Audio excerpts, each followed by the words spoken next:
machines used by the machinist are called machine tools. Thousands of things we use every day are made with them. Or they are used in making other machines that make bicycles, electric motors, gasoline engines, in fact, most of the necessities and comforts of our modern lives. Although machine tools work on metals, they have a familiar cousin in a familiar machine, the woodworking lathe. The basic features of the design and of the operation of the woodworking lathe in the home or school shop are much the same as lathes used for machining metal.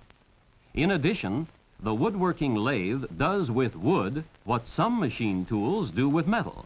It also demonstrates one of the 5 basic ways in which metal is formed by the machinist.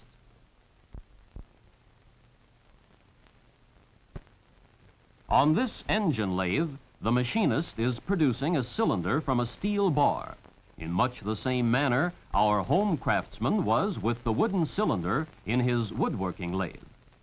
This fundamental method of machining metal is called turning.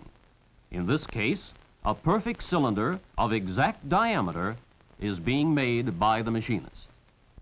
The tool that cuts this steel bar acts in much the same way as the chisel did in cutting the wood in the woodworking lathe.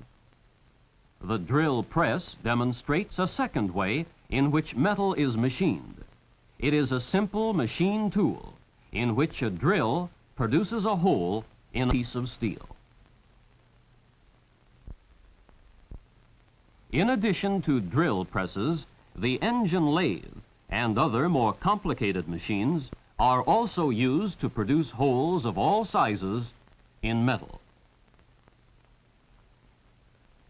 A milling machine sometimes is used to produce flat surfaces. This third method of machining metal is called milling. In addition to producing flat surfaces, milling machines also are used to cut gear teeth. A machine tool called a shaper may be used when surfaces are to be made flat. This fourth way of working metal is called planing. In the shaper, the work is stationary. On another machine, called the planer, the tool is stationary while the work is moved back and forth. Grinding is the 5th way to machine metal. There are many kinds of grinding machines and many types of grinding operations.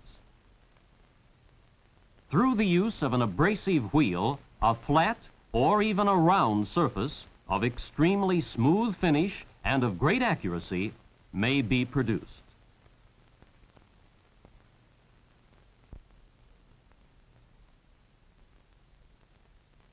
No matter where he works in the shop, the machinist must know how to read blueprints.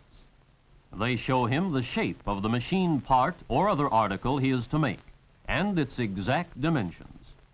And in order to be sure that whatever he is making corresponds to the blueprint, the machinist must measure it with tools, such as these outside calipers. He must learn to use them skillfully and accurately. Some measuring tools are simple, or they may be more complicated, like the micrometer. Skill 1,000.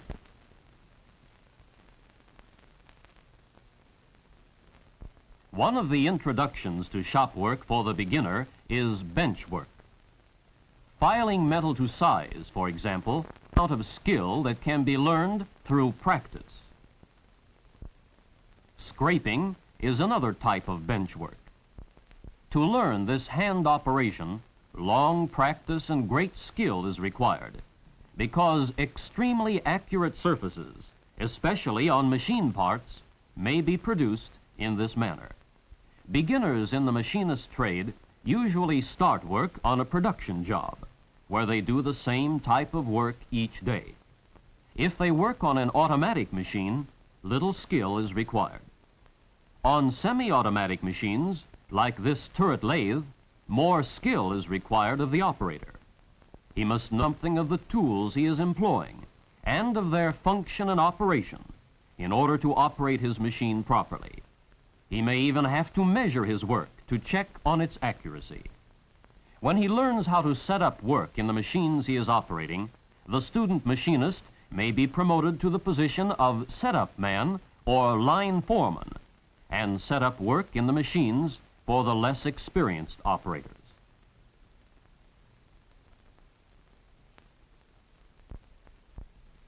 A more advanced type of setup man and machinist is one who can set up jobs in several types of machines, or who is qualified to operate several different kinds of machines. He is a general machinist. When he becomes skilled in the operation of all types of machines, knows their parts and how they operate, the machinist who works constantly to better himself may become a maintenance man.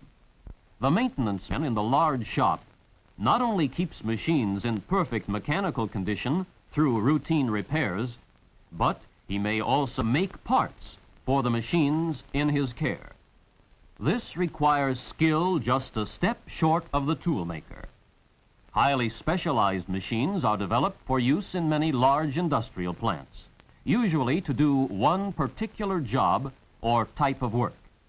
Some are enormous, and others are of ordinary size.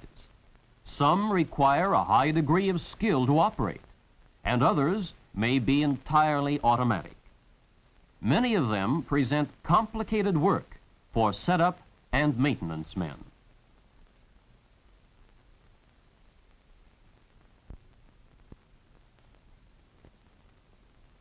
The toolmaker is a highly skilled and experienced machinist.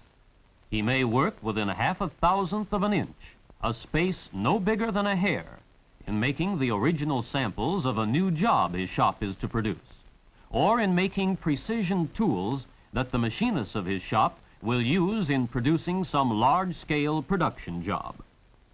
Toolmakers may work in either the small job shop or they may have the best-paying jobs of the biggest shops. Skill in all phases of the machinist's craft plus experience are necessary before one can become a toolmaker. Closely akin to the toolmaker in skill and in precise work is the die maker. Frequently, the same man who makes tools will make dies, for in both jobs, ability to work accurately and precisely is essential. Long training and experience lie behind both the toolmaker and the die maker. The experienced tool or die maker who gains a full and complete knowledge of his trade and of machines may become a tool designer. Knowledge of machine principles and of higher mathematics are necessary in designing machine parts, tools, and jigs.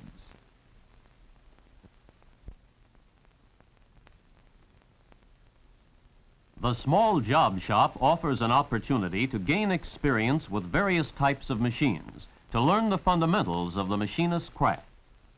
Or one can begin as a helper to an experienced machinist in a larger shop. It is in this manner that many apprentices in big manufacturing plants begin.